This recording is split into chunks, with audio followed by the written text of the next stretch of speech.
Hello, नमस्कार, आदाब, सत श्री अकाल और अस्सलाम वालेकुम। मैं हूं मोहम्मद अहमद काज़मी, लेकर आया हूं आपका पसंदीदा कार्यक्रम आपके रूबरू। इस कार्यक्रम में हम खबरों की तह तक पहुंचने की कोशिश करते हैं और जानकार लोगों की इसमें हम मदद लेते हैं। जैसा कि आपको मालूम है कि हमारा YouTube channel media star world international affairs काफी हद तक कवर करता है। अभी हाल ही में रूस में बहुत बड़ी तादाद में बहुत से शहरों में प्रोटेस्ट जारी है और प्रोटेस्ट की वजह बहुत ही दिलचस्प इस तरह से है कि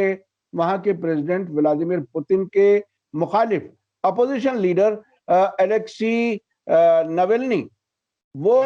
मुल्क में वापस आए हैं इलाज के बाद और उनको जेल भेज दिया गया है। लोग उनकी सपोर्ट में या ये कहिए कि व्लादिमीर पुतिन के खिलाफ सड़कों पर हैं। उस इशू को समझने के जानने के लिए मेरे साथ खास मेहमान हैं असद मिर्जा साहब, जो इंटरनेशनल अफेयर्स के अच्छे जानकार हैं। उन्होंने बीबीसी के लिए काम किया है,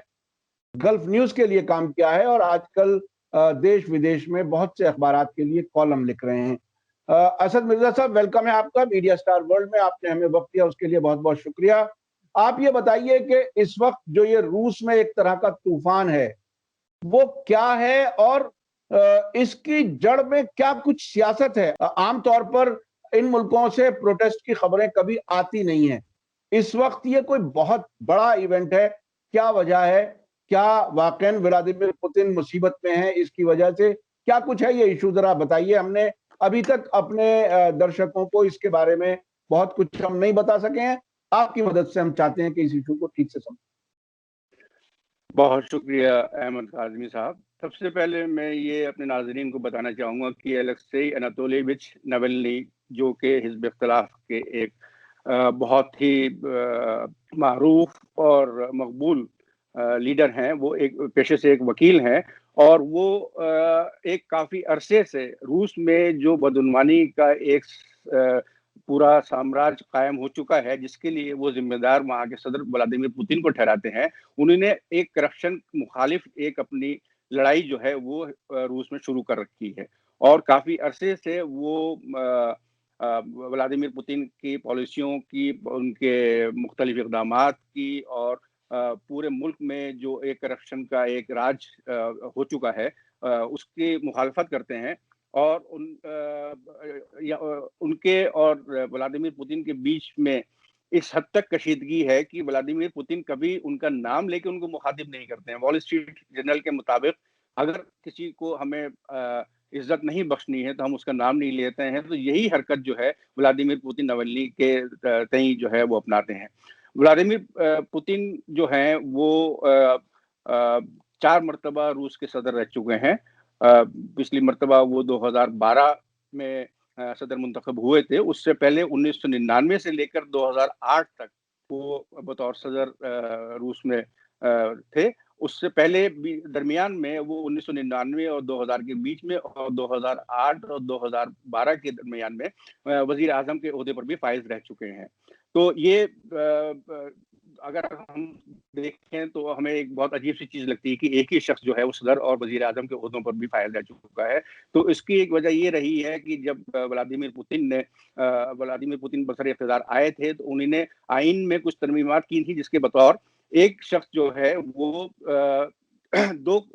मरतबा ही जो है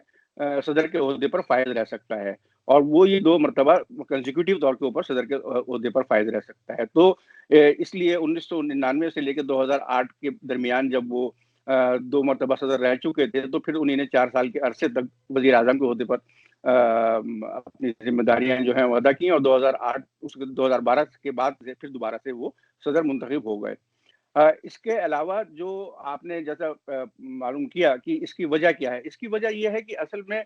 जब से रूस में कम्युनिस्ट पार्टी का जो है एक ज़वाल आया और रूस जो है वो एक सेमी कैपिटलिस्ट कंट्री बन गया, जिसके लिए बहुत हद तक सदर येल्सिन और सदर गोर्बाचेव जो है वो ज़िम्मेदार थे। तो उसके बाद से जो व्लादिमीर पुतिन ने जिस तरीके से रूसी सियासत पर अपना कब्ज़ा जो है वो बहुत हद तक अपना कंट्रोल जो है वो बढ़ाते चले गए हैं और वो अपने इस वक्त रूस की हर चीज़ के ऊपर पूरी तरीके से काबिज़ हैं और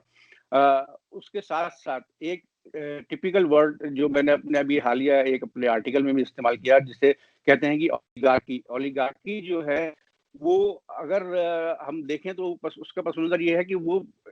स्पेसिफिकली रूस से बहुत हद तक जो है मुशायबत रखता है, क्योंकि उसमें ऐसे चंद लोगों की एक कमेटी जो कि उमरा और रूसा पर शामिल हो, जो कि सियासी इक़्तिदार के अलावा आपके गैर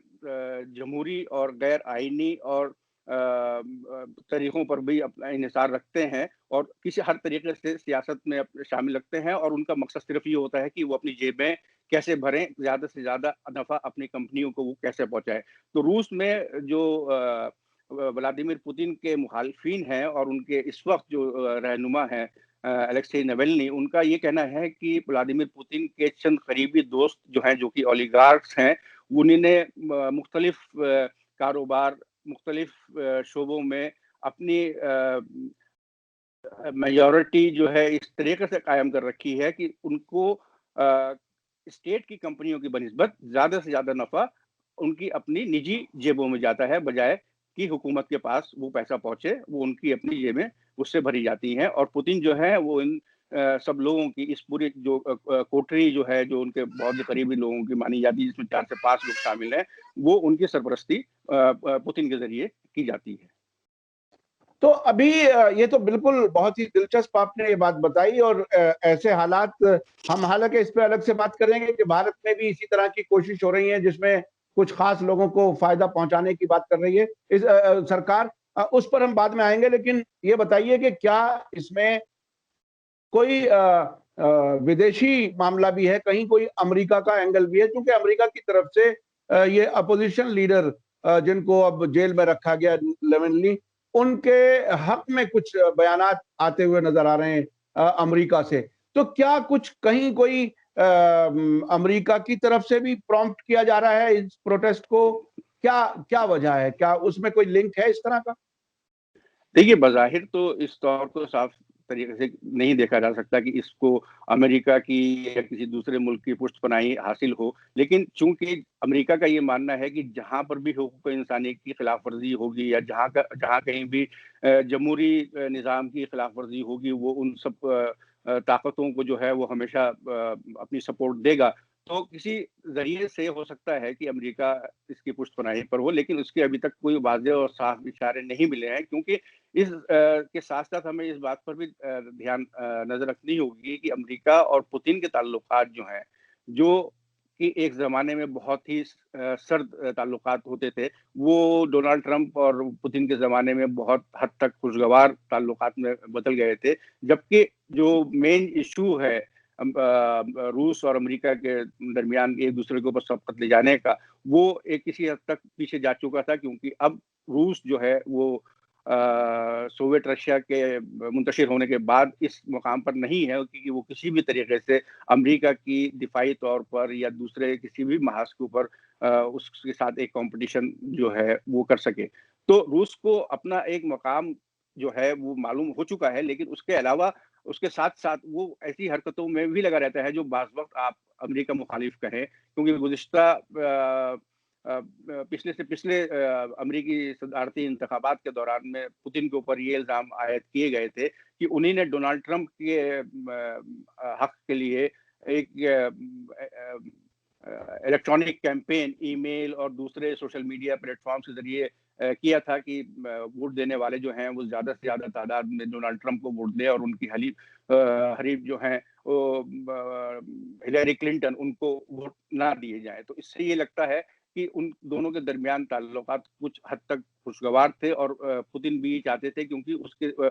ये चाहते थे कि डोनाल्ड ट्रंप अमेरिका के सदर बने, क्योंकि वो उनके ज़रिए कुछ और फ़वाइद हासिल करना चाहते थे। लेकिन मैं साथ ही साथ यहाँ पर ये बताऊँगा कि अपने तौर पर भी अलेक्सेई नावल्नी जो हैं, वो हिज़्ब इख्तिलाफ के एक बहुत ही मकबूल रहनुमा के तौर पर इस वक़्त रूस में उभर कर सामने आए हैं। अभी जो ताज़ा आदाद-ओ-शुमार हैं, उसके मुताबिक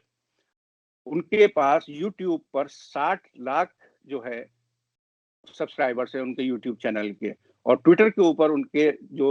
ट्विटर फॉलोवर्स हैं उसकी तादाद 20 लाख से भी ज़्यादा है। तो इन दोनों ज़रियों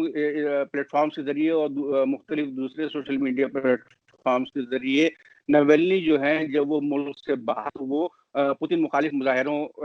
का ऑर्गेनाइज करते थे और मुख्तलिफ चीज़ें उन्हीं ने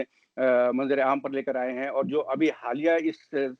पुतिन मुखालिफ लड़ाई में जो उन्हीं ने जो सबसे जो वीडियो उन्हीं ने अभी 2 महीने पहले पोस्ट किया था, जिसके अंदर उन्होंने कुछ ऐसे महलात दिखाए हैं जो उनके बकौल पुतिन ने उन पैसों से बनाए हैं जो कि गैर कानूनी तरीके से उन्हीं ने हासिल किए हैं। तो ये पुतिन को एक बहुत बड़ा एक शदीद झटका था, जो कि किस तरीके से उनका जो गैर कानूनी पैसा जो है, जो नाजायज़ पैसा उन्हीं ने कमाया है, उसकी प्रूफ जो है वो अवाम के सामने लाया जाए। और नवेल्नी जो है इन सोशल मीडिया प्लेटफ़ॉर्म्स के ज़रिए इन सब चीज़ों को अवाम के सामने लाने में कामयाब हुए हैं। और इसके साथ ही साथ वो सवाल करते हैं पुतिन से, आप अपनी उनकी हुकूमत की वेलफेयर पॉलिसीज़ के, उनकी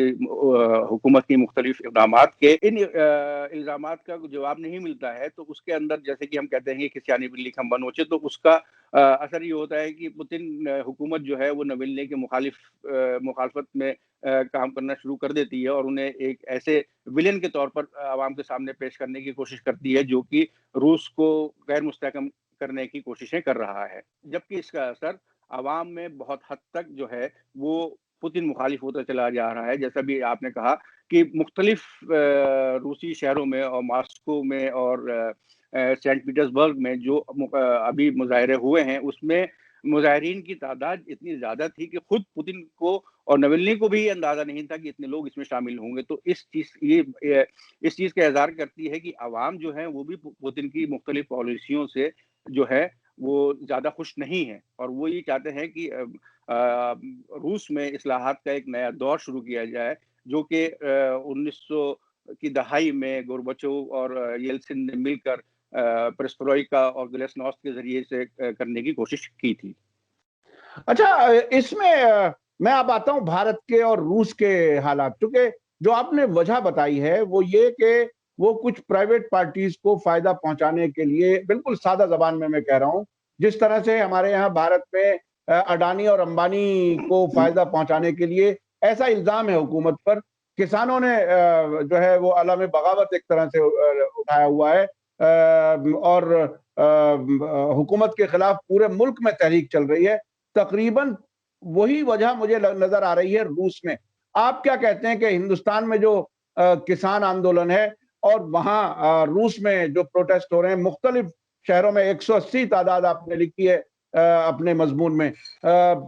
आप इन दोनों प्रोटेस्ट को कंपेयर अगर करें तो आप क्या कहेंगे? देखिए, इन दोनों प्रोटेस्ट को हम कंपेयर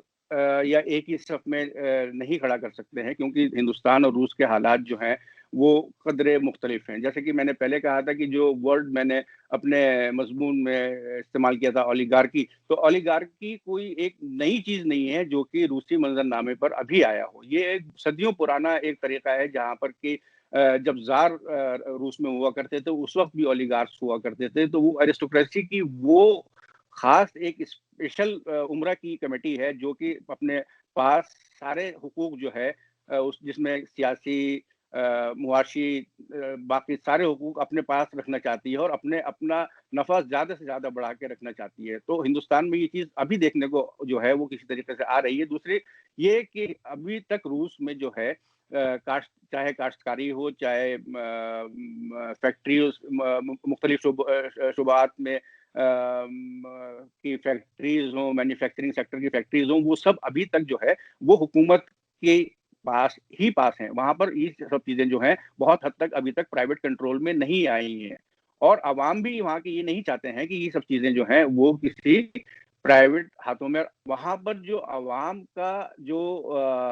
पुतिन मुखालिफ जो मुजाहिरे हो रहे हैं, उनका महवर जो है वो सबसे ज़्यादा है वो बदउनवानी और करप्शन है। कि वो ये चाहते हैं कि जो पूरा करप्शन का एक पूरा सिस्टम जो कायम हो चुका है, उसे ख़त्म किया जाए और सिर्फ़ चंद लोग जो है वो अपना फ़ायदा ना उठा सकें, और आवाम को जो है वेलफेयर पॉलिसीज़ जो हैं आवाम की वो बेहतर की जाए, उनकी काम का करने की जगह जो है उसे बेहतर बनाया जाए, उनको तालीमी मौक़े जो हैं वो ज़्यादा से ज़्यादा फ़राहम किए जाएँ, उनके तिब्बी सहूलियात जो हैं उसमें इज़ाफ़ा किया जाए। तो यहाँ पर हिंदुस्तान और रूस का जो है हम मवाजना नहीं कर सकते हैं, क्योंकि दोनों जगह का जो सिस्टम है वो कदरे क्या बहुत हद तक जो है वो मुख्तलिफ है। अच्छा, ये बताइए कि आपको रूस के प्रोटेस्ट का आखिर क्या नजर आ रहा है? मतलब किस नतीजे की तरफ ये बढ़ रहा है? कहाँ जाकर के बात रुकेगी? चूंकि आमतौर पर जो ये कम्युनिस्ट मिजाज के जो हुक्मरान हैं, मिजाज मैं इसलिए कह रहा हूँ कि कम्युनिज्म बहुत जगहों पर खत्म हुआ, लेकिन फिर भी उसी मिजाज के लोग तो हैं जो हुकूमतों में हैं। आमतौर पर मैं जितने मुल्कों में, मुस्लिम मुल्कों में जहां जहां मैंने देखा है, जहां कम्युनिज्म का असर था, मसलन इराक सद्दाम हुसैन के जमाने में, या लीबिया मोहम्मद गद्दाफी के जमाने में, और इनके कहीं ना कहीं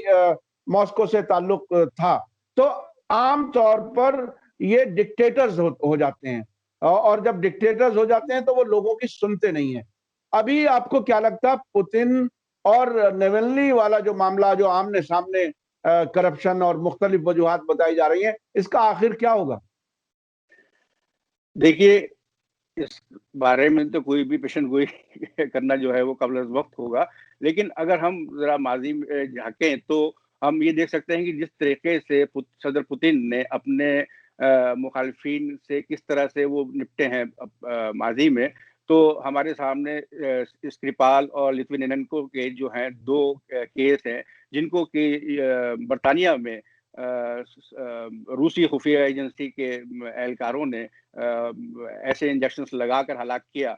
कि वो किसी भी तरीके से उनको तिब्बी सहूलियत देने के बावजूद बचाया नहीं जा सका। और इससे ज़ाहिर ये होता है कि सदर पुतिन अपने किसी भी मुखालिफ को, जो आपने कहा कि जीने का हक तक नहीं देना चाहते हैं। इसलिए मुखालफिन के रहनुमाओं के बोरिस नवाल्नी को जो अवामी सपोर्ट हासिल है, वो उन लिथुयनेनको या स्क्रिपाल को हासिल नहीं थी, और उनके ऊपर दूसरे इल्ज़ामात भी थे, क्योंकि वो खुद खुफिया एजेंसियों के कारकुन रह चुके थे। लेकिन नवल्नी जो है वो एक पेशावर वकील है, और इससे पहले वो मुख्तलिफ तरीक़ों से, मुख्तलिफ जमहूरी तरीक़ों से जो है वो सदर पुतिन की मुखालफत करते रहे। तो हमें ये नहीं लगता है कि वो सदर पुतिन जो हैं वो इस तरीके का कोई इक़दाम उनके खिलाफ ले पाएंगे, जिस तरह से उन्होंने अपने दीगर मुखालफिन के खिलाफ ले पाने में वो कामयाब रहे थे। इसके अलावा जो बात आपने कही कि एक कम्युनिस्ट डिक्टेटरशिप का जो है वो ज़हनियत एक दूसरी ज़हनियत होती है, या उस तरीके की ज़हनियत इन लीडरों की है, तो मैं यहाँ पर वॉल स्ट्रीट का एक तज़किया-कार का ज़िक्र करना चाहूँगा, जिनके बकौल सदर पुतिन जो हैं वो कम्युनिस्ट होने के अलावा उनके अंदर वो अनासिर ज़्यादा मौजूद हैं जो कि आप इम्पीरियलिस्ट अनासिर कह सकते हैं, कि हर चीज़ के ऊपर हमारा कब्ज़ा हो, हर नफ़ा जो हो वो हमें हासिल हो, और हम जो हैं वो दूसरों की ज़िंदगियों का फ़ैसला कर सकें। तो सदर पुतिन की पर्सनैलिटी में आप ये कह सकते हैं कि दोनों इम्पीरियलिस्ट और कम्युनिस्ट दोनों की आमेज़िश जो है वो पाई जाती है, तो वो बहुत ज़्यादा खतरनाक हो जाती है। और जिस तरीके से वो सन 1999 से लेकर अब तक सन 2021 तक बरसर-ए-इक़्तिदार हैं, अपनी हुकूमत उन्होंने कायम कर रखी है, तो इसके लिए वो कोई भी चीज़ साम दंड भेंट जो है वो अपनाने में पीछे नहीं हटेंगे। और मुझे नहीं लगता है कि जो अवाम जिस तरीके से उनकी मुखालफत कर रहे हैं, वो उसमें कोई बड़ी कामयाबी उनको हासिल होगी, या इसके बरक्स ये हो सकता, ज़्यादा से ज़्यादा ये हो सकता है कि कुछ इस्तिलाहात का प्रोग्राम वो शुरू करने का ऐलान कर दें, या कुछ इस्तिलाहात करें, जिससे कि अवाम जो हैं वो मुतमईन हो जाएँ। और जब अवाम मुतमईन हो जाएँगे तो अवामी सपोर्ट जो है वो नवल्नी और उनके जैसे दीगर दूसरे जो मुखालिफ के रहनुमाओं को हासिल नहीं होगी, तो ये जो तहरीक है हो सकता है कि ये अपने आप ही दम तोड़ दे। अच्छा, मैं आखिरी सवाल भारत और रूस के बारे में करना चाहता हूँ। पुतिन के दौरे इक़्तिदार में भारत और रूस के ताल्लुकात कैसे रहे? क्योंकि इसी दौर में भारत अमेरिका की तरफ झुकाव भी काफ़ी बढ़ा है। ये रूस और भारत के ताल्लुकात, इनके इस तकरीबन 20 साल के जो हुकूमत का दौर है, वो कैसा गुज़रा है भारत और रूस के ताल्लुकात के? देखिए, गुज़िश्ता 20 साल के दौरान जो है हिंदुस्तान और रूस के ताल्लुकात जो हैं, जो कि कभी एक वक़्त में बहुत ही गर्मजोशी वाले ताल्लुकात जिनको तस्वुर किया जाता था, और हिंदुस्तानी इकॉनमी एक बहुत बड़े हद तक इन्हिसार करती थी रूसी पेशेवराना सलाहियतों के ऊपर। तो उसमें बहुत हद तक तब्दीली आई है, लेकिन जो एक सबसे बड़ा शोबा है जिसमें कि हिंदुस्तान और रूस हमेशा से एक दूसरे के साथ साथ रहे हैं, वो है दिफाई शोबा। और अगर हम देखें तो अभी भी आज के दौर में भी हिंदुस्तानी, अगर हम फिजाइया की बात करें तो उसके एक बड़ा जो बेड़ा है वो अभी भी रूसी तैयारों के ऊपर मुश्तमिल है। और उस बेड़े के अलावा उसके कलपुर्जे जो कि उसको रूस से हासिल करना होते हैं, उनकी वजह से हिंदुस्तान को कहीं ना कहीं कंप्रोमाइज करना पड़ता है दूसरी शोबों के ऊपर उसके साथ में। और इसके अलावा जो जो बायलैटरल ट्रेड जो है दोनों मुल्कों के दरमियान, वो एक हद तक कम हुआ था, लेकिन गुज़िश्ता 20 साल के अरसे के दौरान वो जो है एक बिल्कुल एक ही लेवल पर जो है वो कायम है, और उसके अंदर दोनों मुल्क एक दूसरे की मदद करना चाहते हैं। और ये आप इस दोनों के ताल्लुकात का अंदाजा इससे लगा सकते हैं, जब मनमोहन सिंह रूस के दौरे पर गए थे तो उस वक्त उन्होंने रूस को अपना सबसे बड़ा दोस्त करार दिया था, हिंदुस्तान का सबसे बड़ा दोस्त करार दिया था, और हिंदुस्तान और रूस की ताल्लुकात को एक स्ट्रेटेजिक पार्टनरशिप को उन्होंने